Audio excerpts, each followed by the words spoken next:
Jadi ini pemerintah ya dasar dablek, satu pakai omni-omnian yang nggak bermutu dan nggak ada hasilnya, hanya merugikan buruh dan Indonesia.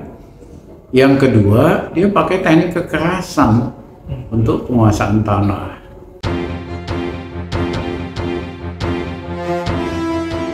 Kasus ini dalam skala berbeda terjadi juga di berbagai lokasi di Indonesia.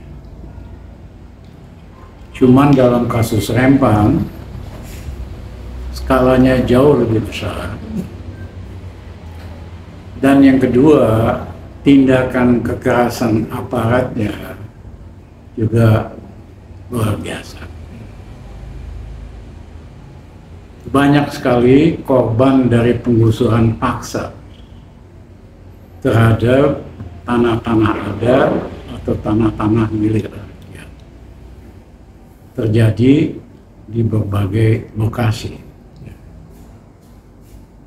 Bedanya, secara berulang-ulang Presiden Jokowi dan para menterinya memang pernah mengatakan siapapun yang melawan investasi ya kan akan dilemahkan atau dilumpuhkan.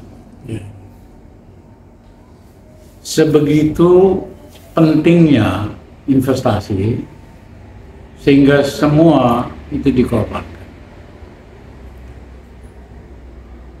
Bahasa ininya investasi über alles, bahasa Jerman.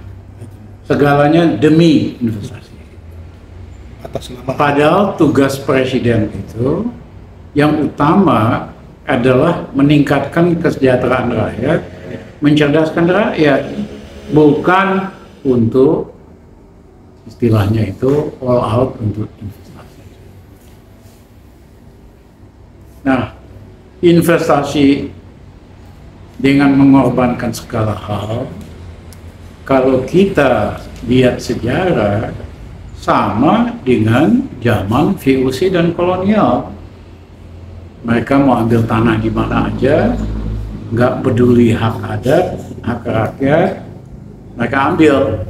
Tidak peduli merusak lingkungan, tidak peduli dampak sosialnya, atau nggak peduli ada manfaat atau nggak manfaatnya untuk rakyat. Itulah model investasi ala kolonial. Yang dilakukan oleh pemerintah Jokowi ini adalah model investasi ala kolonial. Nah, kebetulan negara asal dari investasi di Rempang ini juga negara yang nggak pernah juga menghormati hak asasi manusia. Kalau misalnya perusahaan Eropa atau Amerika, ya kan, di belakang ini yang rame itu rakyat di Amerika juga ikut rame, media di Amerika ikut rame atau di Eropa gitu. Pasti stop pemerintah Indonesia, karena nggak mungkin investor dari Eropa atau Amerika itu mau ambil alih tanah secara paksa pakai kekuasaan, image-nya bisa rusak gitu. Tapi karena ini investornya dari China, ya, yang memang tidak menghargai hal-hal begini, ini dianggap sebagai biasa. Ini kan berarti harus ada perubahan paradigma ya. Jadi tidak mengedepankan investasi, tetapi mungkin lebih kepada kesejahteraan atau kepada keadilan atau apa. Sebetulnya SOP-nya udah ada dulu dari dulu, yaitu kalau investasi mesti ada evaluasi AMDAL-nya, evaluasi tentang lingkungan, dampaknya terhadap rakyat, dampaknya terhadap kerusakan lingkungan dan sebagainya. Kalau misalnya AMDAL-nya beres dan bagus, barulah investasi dilakukan, ya kan? saya nggak yakin ada nggak AMDAL-nya ini. Ya, karena yang terjadi sering mereka dapat surat dari pemerintah, ya mereka gunakan kekuasaan untuk mengamankan apa investasi yang ada gitu. Nah, dari rakyat biasanya sih di masa lalu asal kompensasinya wajar, apalagi menguntungkan, bukan hanya wajar, rakyat juga terima kok. Ya, tidak perlu melakukan kekerasan. Ini yang terjadi, kompensasinya nggak jelas, ya main paksa aja, penggusuran gitu. Nah, cuman soal paradigma, kita jangan bermimpi, ya mudah-mudahan paradigmanya berganti. Oh, nggak mungkin, Bang Jokowi paradigmanya memang pro oligarki gitu loh.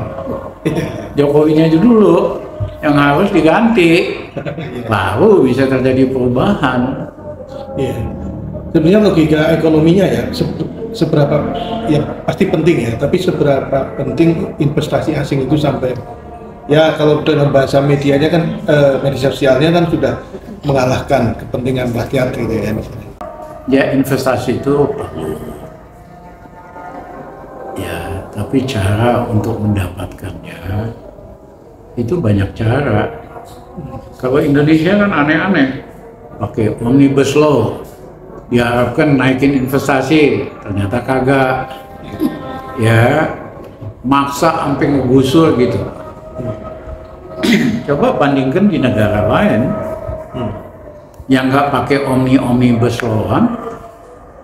Jadi kita akan sampai kapan nih punya masalah-masalah pertanahan yang seperti ini terus Pak kalau akan terus berlanjut karena pemerintahnya tidak menghormati undang-undang agraria. Pemerintahnya seenak-enaknya. Kita aja warga negara yang lahir di Indonesia hanya boleh memiliki tanah kan 30 tahun. Ya. Terus perpanjangan 10 tahun. Dia bisa kasih sama Cina hak penguasaan 160 tahun. Itu melawan undang-undang agraria. Kita malah jadi warga negara kelas 2 kan? Kok bisa investor, ya kemungkinan paling banyak nanti dari China, di IKN dikasih hak penguasaan 160 tahun. Itu udah keterlaluan. Hong Kong aja cuma 90 tahun. Saya kembali lagi tadi, banyak negara-negara yang berhasil menarik investor tanpa pakai undang omni-omnian. Contohnya Vietnam, ya kan? Contohnya bahkan Cina, lain-lain, Thailand, ya Malaysia.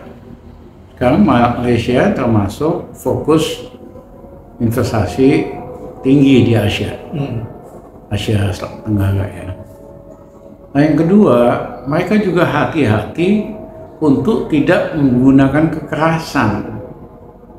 Karena yang perusahaan asing yang benar takut terkait dengan kekerasan, image-nya bisa rusak gitu.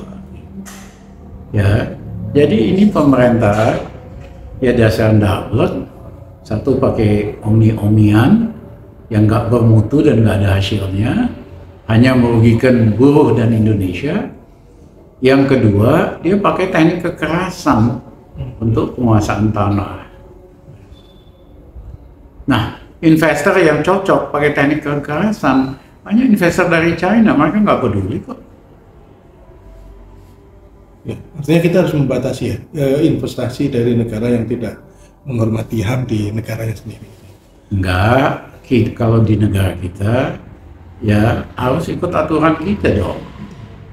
Undang-undang kita kan pada dasarnya pro lingkungan hidup, ada undang-undangnya. Pro jangan sampai merusak lingkungan hidup, pro untuk tidak menggunakan kekerasan loh. Ya. Jadi intinya sebenarnya pada pelaksanaan undang-undang di kita ya, bukan untuk saat ini. Bukan, ini penyimpangan dari undang-undang yang ada. Pelaksanaannya lebih ngawur lagi gitu loh.